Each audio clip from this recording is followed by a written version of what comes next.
Bakit hindi tayo dapat makiayon sa mundo? Tayong mga Kristiyano ay pinili ng Diyos at ibinukod mula sa karamihan upang maging mga ilaw at asin ng sanlibutan.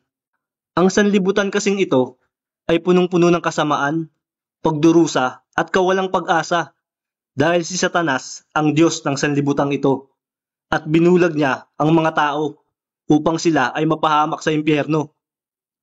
Kaya nga may mga tao na kahit anong share natin ng salita ng Diyos ay tila babulag sa mga totoong nangyayari sa paligid. Kaya kung ano ang mga tradisyong nakasanayan o kung ano ang ginagawa ng karamihan, sila ay makikigaya na lamang. Tignan nyo na lang ang nangyari nitong pandemic. Dahil nakikita ng mga tao na ang kanilang mga kakilala, kapamilya at mga paboritong artista ay nagpaturok, ay nainggit tuloy sila at nakigaya.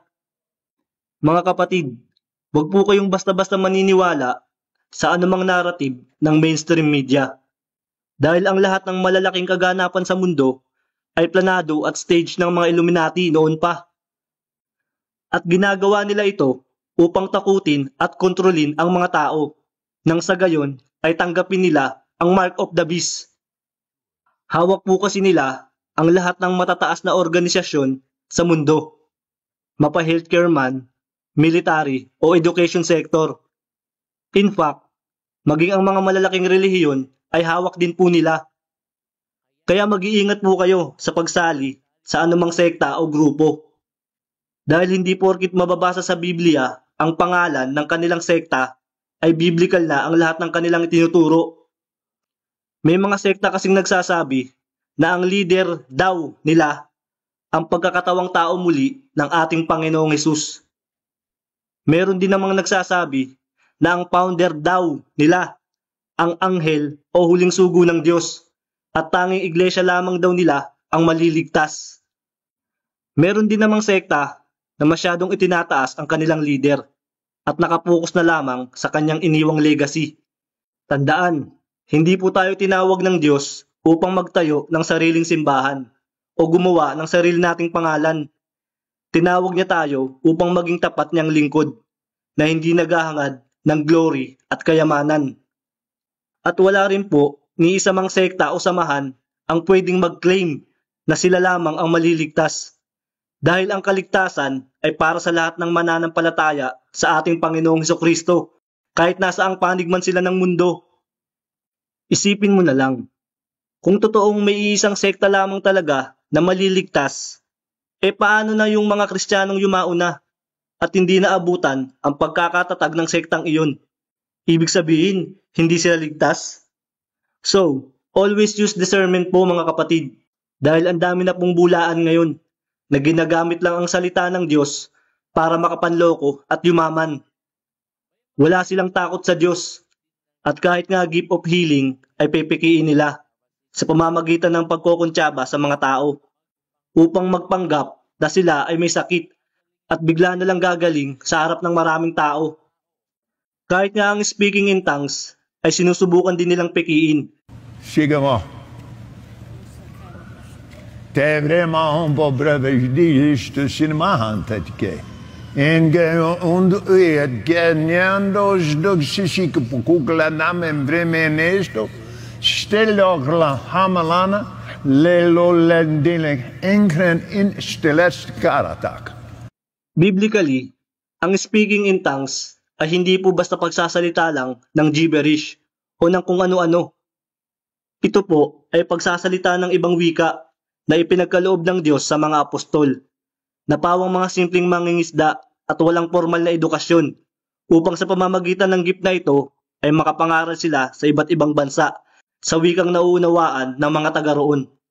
Meron din namang nagsasalita ng wika na hindi para sa mga tao nagsasalita, kundi sa Diyos. At kung meron mang ganitong gift ang sino man, ay dapat niya na lamang itong sarilinin kung wala namang ibang Kristiyano na mag-i-interpret. May mga sekta kasi na nagsasabi na kapag wala kang gift na speaking in tongues ay wala pa raw sa iyo ang Holy Spirit, which is not biblical. Dahil magkakaiba naman po ang gifts ng Holy Spirit sa ating mga believers. At hindi po mula sa Holy Spirit ang gibberish na speaking in tongues, kundi sa Kundalini Spirit. Sa Hinduism, ang Kundalini ay isang serpent-like energy mula sa pinaka-base ng ating spine na umaakyat paitaas sa ating ulo through yoga, meditation, laying of hands, o di kaya ay pagtitake ng drugs gaya ng LSD. Ang tawag dito ay Kundalini Rising o Awakening. Ang mga taong na-awaken ang Kundalini Spirit ay nagkakaroon ng hindi makontrol na galaw ng katawan, gaya ng walang patid na pagtawa o pag-iyak, panginginig ng katawan at mga hallucination, gaya ng mga taong sabog sa droga. Kaya wag po kayo basta-basta magpapalehans sa sino mang preacher at wag din kayo basta-basta maniniwala sa kanilang mga ituturo, lalo na kung ito ay tungkol sa prosperity gospel. Sa prosperity gospel, kapag nagbigay ka raw ng pera sa church, ay pagpapalain ka raw ng Diyos. At the more na malaki ang perang ibibigay mo, ay the more na malaking blessing din daw ang matatanggap mo. Actually, ang ganitong preaching ang main reason kung bakit maraming tao ang umaalis sa church o ayaw nang mag-church dahil ang tingin nila sa church ay pera-pera lang.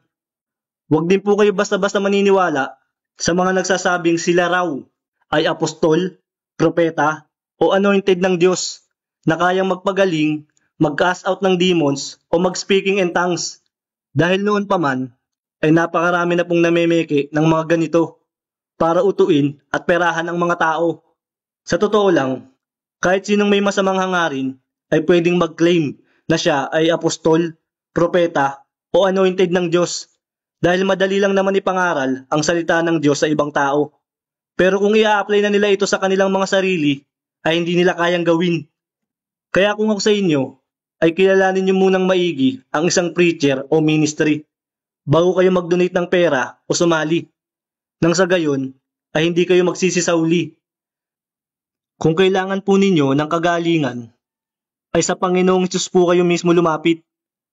Dahil kung taos puso niyo po itong hihilingin at kayo ay totoong nagsisisi sa inyong mga kasalanan, ay pagagalingin po kayo ng Diyos directly. Ang ibang tao kasi ay niloob talaga ng Diyos na magkasakit upang ibaba sila o di kaya ay mapagbayaran nila ang kanilang mga kasalanan.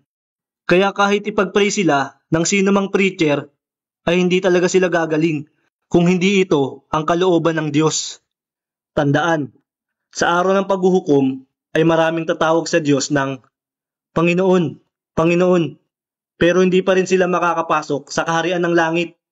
Kahit pa nangaral sila, nagpalayas ng demonyo at gumawa ng mga himala. Kaya tigilan niyo na po ang paghahanap ng propeta o paghingi ng himala bago maniwala sa Diyos. At tigilan niyo na rin po ang paghahanap ng totoong church o religion. Dahil ang katawan na po natin mismo ang church o templo ng Diyos. At ang tanging relihiyon na dalisay at walang dungi sa harap ng ating Diyos Ama ay ito. Ang pagtulong sa mga ulila at sa mga biyuda ng kanilang kahirapan at ang pag-iingat sa sarili upang wag mahawa sa kasamaan ng mundong ito. Sa makatuwid, tayong mga Christian ay dapat mamuhay ng may kabanalan at pag-iwas sa kasalanan. Nang sa gayon ay makita sa atin ng mga tao ang pagbabagong ginawa sa atin ng Panginoong Hesukristo at maengganyo rin silang maging Kristiyano. Tandaan, masikip at makitid lamang ang daan tungo sa kaligtasan, habang ang daan tungo sa kapahamakan ay malawak. Kaya kung makikiayon lamang tayo sa mundong ito at gagaya lang sa kung ano ang ginagawa ng maraming tao, ay paniguradong mahuhulog tayo kasama nila sa impyerno. Maraming salamat sa panonood at God bless you.